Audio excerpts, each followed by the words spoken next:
Assalomu alaykum aziz obunachilar, kanalimiz kuzatuvchilari. Bugun biz sizlar bilan birgalikda, xudo xolasa, pirog tayyorlaymiz. Oson, tez tayyor bo'ladigan, kam xarj. Bizga kerakli bo'ladigan mahsulotlarimiz mana qatig'imiz. Bitta katta kosada to'lar to'lmas qilib soldik. Kichkinada to'la. Shakarimiz kerak bo'ladi. Tabga ko'ra bitta stakan to'la ishlatamiz.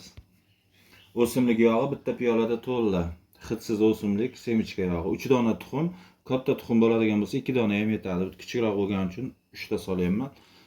Unimizni elab tayyorlab olganmiz. Buni ham massamizga qarab keragini ishlatamiz. Ishimizni bismillahir-rohmanir-rohim deb boshlab olamiz. Men hamma tayyorlaganimni ish jarayonida ko'rsatib o'taman, xudo xolasa.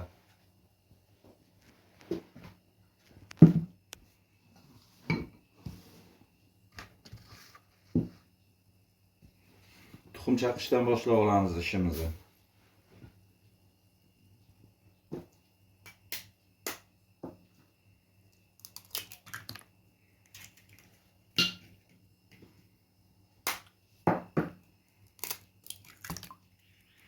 Uchta tuxumni chaqib olamiz.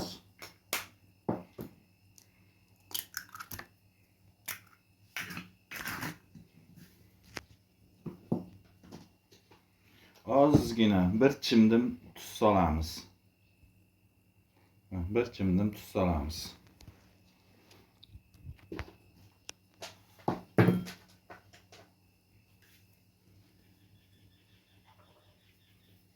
Tuxumimizni tuz bilan birga aralashtirib turamiz ozgina. Orada shakarimizni ham oz-ozdan solib, erib olgunga qadar aralashtiramiz.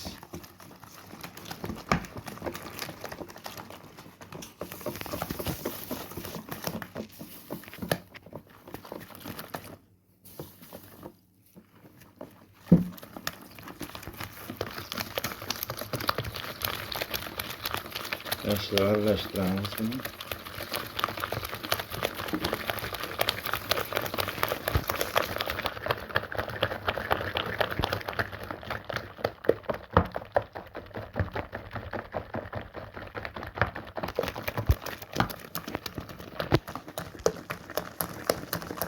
Shakarlar erib olsa yaxshi bo'ladi. Endi buni shu holicha qoldirib qo'yamiz. Qatig'imizga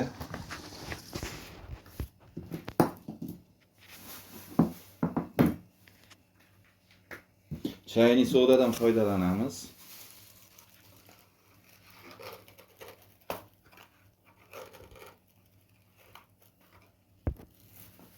Mana bitta osh qoshiqda unaqa to'la bo'lmagan chayni soda va unga hidini kelib qolmasligi uchun 70% lik uksizdan 3-4 tomchi mo'ljallaysiz.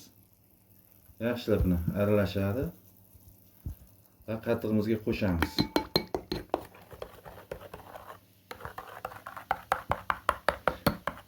O'zi ko'pirib ketadi.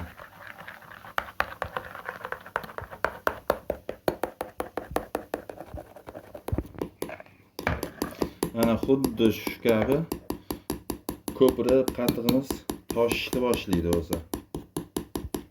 Mana shu holatda endi idishimizga quyib olamiz.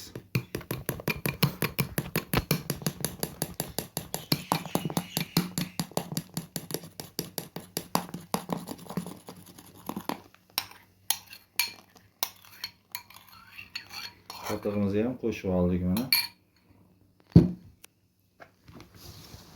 Tuxumli massamiz bilan birgalikda yana aralashtiramiz uni. Shakarlari yana ham eriydi. Bu orada oz-ozdan o'simlik yog'imizni ham bitta piyoladagini quyib aralashtiramiz.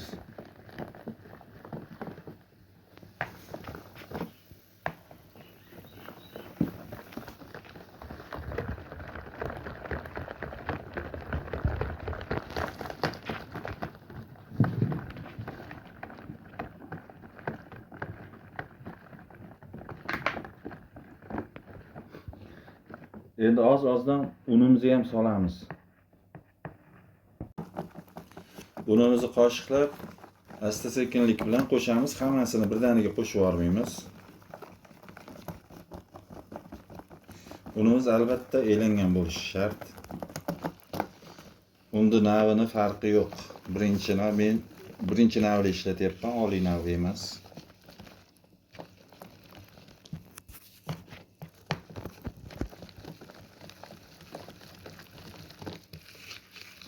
Tayyorlagan massangizga unda oz-ozdan solib aralashtirib tursangiz o'zi bilinadi.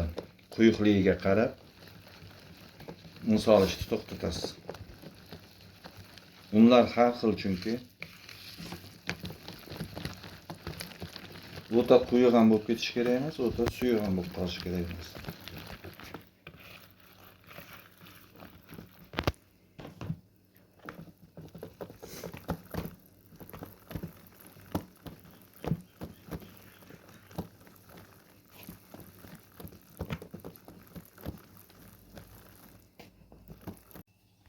Yana piyollalarimizni tayyorlab oldik. Bu pirogimizni piyolada pishiramiz. Uy haroratida erigan mana sariyog'ni piyolamizga ichiga surib chiqdik. Buni endi har bitta piyolamizga unimizni solamiz.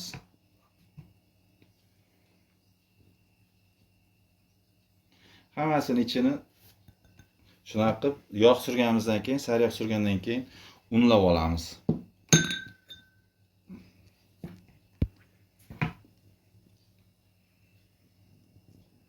Hammasini shunaqa unlab oldik.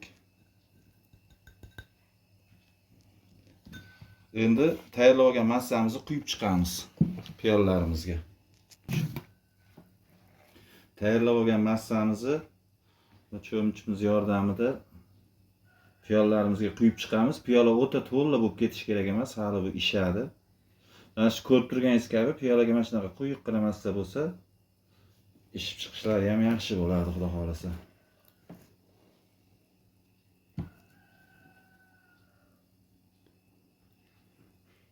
Hamma piyolamizni to'ldirib olamiz shunaqa.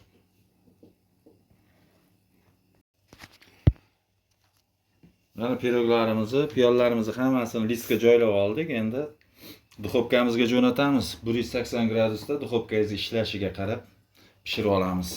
30-35 minutda pishib chiqadi, xudo xolasa. Ketdik bo'lmasam. Piroglarimizni duxovkaga qo'yib qo'ydik.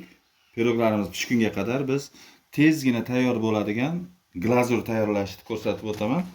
Gazga qaynatish ham shart emas. Buning uchun bizga 3 osh qoshiqda to'la shakar solamiz. Bitta idishimizga men kosadan foydalanyapman. 3 osh qoshiq shakar, 2 osh qoshiq kakao solamiz.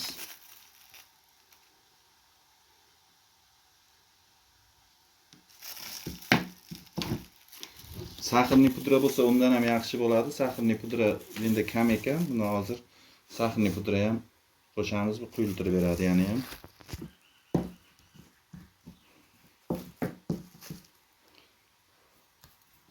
Buni endi bir xil massa ekkancha yaxshilab aralashtirib olamiz.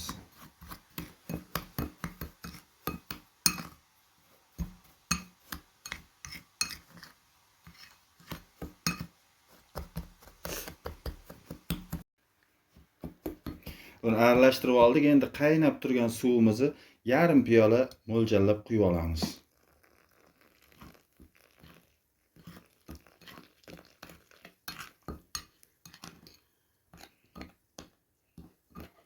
Hammasi erib, pirogimiz pishguncha juda ham yaxshi holatga kelib oladi.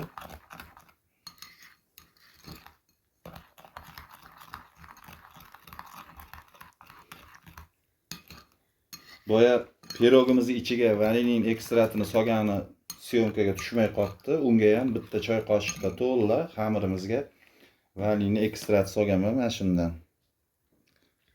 Mana shundan bunga ham hozir 3-4 tomchi mo'ljallab sovuramiz.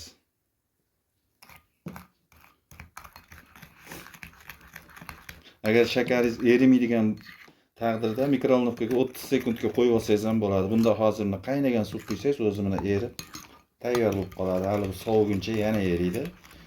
Piroglaringiz pishib tayyor bo'lguncha glazurimiz ham tayyor bo'ladi. Idishga, kastrulkachaga yo biron idishga solib gazga qo'yib qaynatish ham shart emas. Bunga ozgina yana sovigandan keyin xona haroratida turgan va ishlatganimizdan qolgan saryog'imizdan ozgina sovuramiz. 15-20 gram mo'ljallab.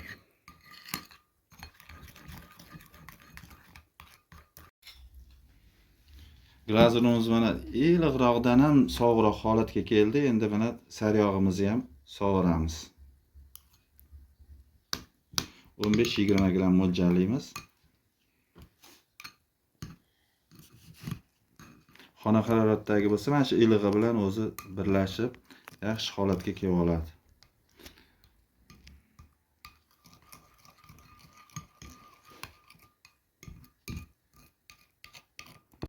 Mana piyoladagi piroglarimiz tayyor bo'ldi.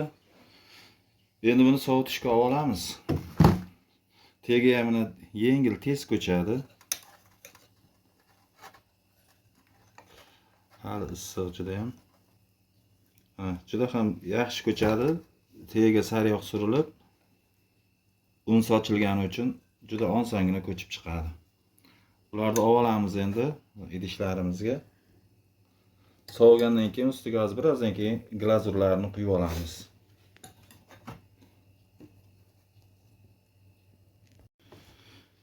Piroglarimizni mana sovutishga qo'ydik. Endi hozir morozelkadan qulupnaylarni oldik. Bu o'tgan yili muzlatib qo'yilgan. Muzlashdan oldin bu yuvib, keyin qo'yilgan. Hozir buni ham bezak uchun ishlatamiz. Glazurlarimizni ham mana shu tarzda quyib olamiz. Tabga ko'ra qulupnaylarimizni ham qo'yib chiqamiz. Shu muzlatilgan qulupnaylarimizni.